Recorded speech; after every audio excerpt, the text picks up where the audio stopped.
So good afternoon mga kasolar. Ito po ang lugar ng Tanay Rizal na kung saan ay ating kukumustahin si Samdung. Bali doon po kami, tatawid kami ng tulay na kawayan. Ito po. Ito po ang dinidevelop ngayon na ginagawang resort. Ayan. Hanggang doon yan, pahaba. Ito yung kabundukan. Yan yung kabundukan. Kaya muna ako doon, monitorin na natin. Sige pa. So, ako'y mauna na ron. Doon naka-set up si Samdung sa kabilang bundok na yon. So, manunulay tayo dito sa mananawid pala sa tulay. Yan. Ito ang lugar ng Tanay Rizal. Actually, wala ditong mga walang source ng grid. Wala silang 220. Kaya lahat ng bahay din ay solar. Ito yung ating mini maintenance. Actually, ang ano ko dito yearly. Once in a year. Kung sino chine-check up ang lahat ng setup natin. So yun yung tulay na ating tatawiran. Yan yung mga bata. Yan. Hindi naman kalaliman yung ilog na yan. Hindi siya nagpastao. And then eto tayo, mananawid ng tulay. Medyo nakakahingal. Yan. Yan yung mga kawayan pa ang bahay sa tulay. Yan ang ilog. Galing yan dun sa bundok. Yan ang mga kawayan. Ito ay ginawa lang nila para hindi na mamamangka. So yun, dito tayo mag-aantay. So yun ang ating service. Punta tayo doon mismo sa site ng ating ni Samdung. So balikan ko yan mamaya. So yan yung tubig, malinaw na malinaw. So mamamaybay pa tayo dito sa gilid. Yun ang mga taga-dine na balsa. Dito tumawid yung motor na buwis buhay. Diyan ka mananawid sa gilid na yan. Hanggang doon sa Maarting ka doon, ayun na siya. Ayun. So ito ang lugar na ating pupuntahan ni Samdung. Ayun na po siya. Ayun. So mamamaybay tayo dito.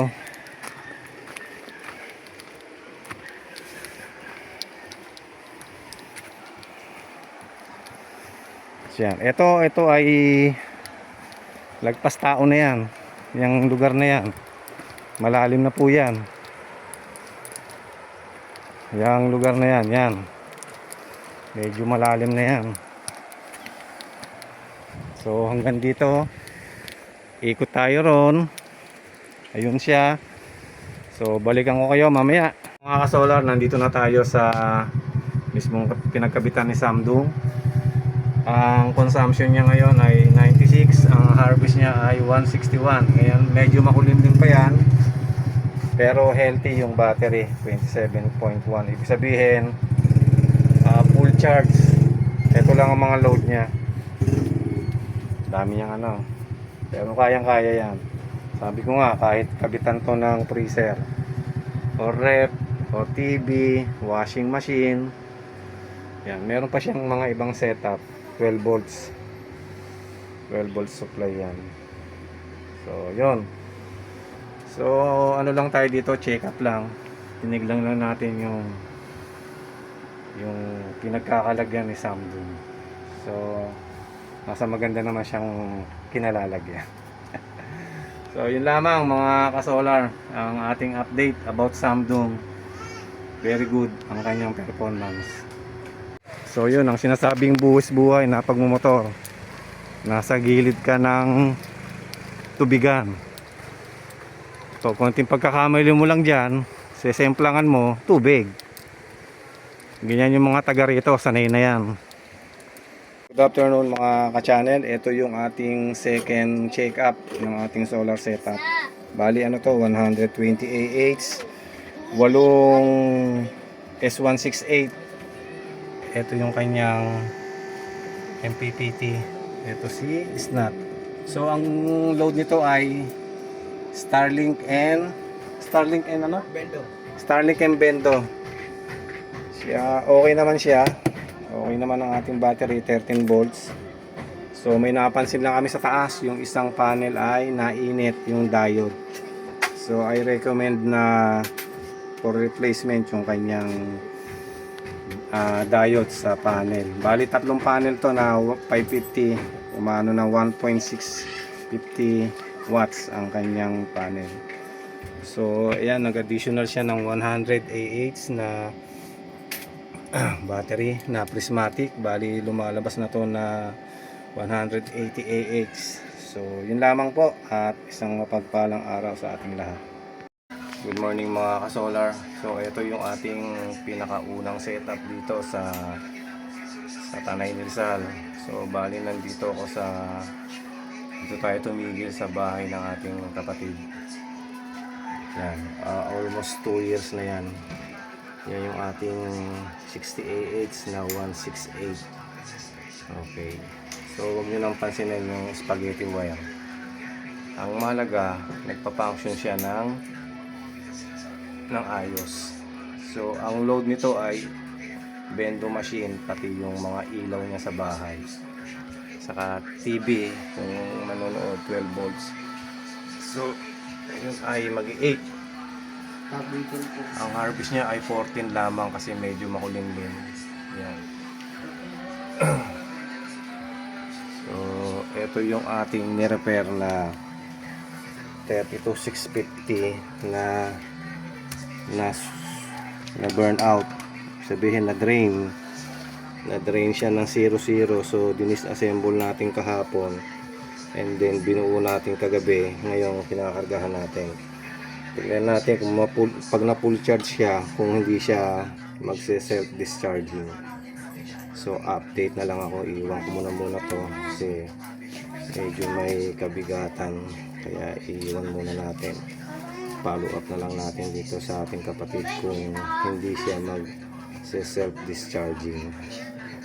So nandito kayo ating mga battery na pinadala. Ayan. Pati yun, magagamit niya yan sa araw. Sa araw lang. So, yun. So maya lang ay tayo ay pabalik na ng Kalamba. Nag-aantay lang tayo ng service. So yun ang ating ginawa dito is ng isang araw maghapon, sinikat natin yung lahat ng ating setup. Pinuntahan natin lahat, tinignan lang.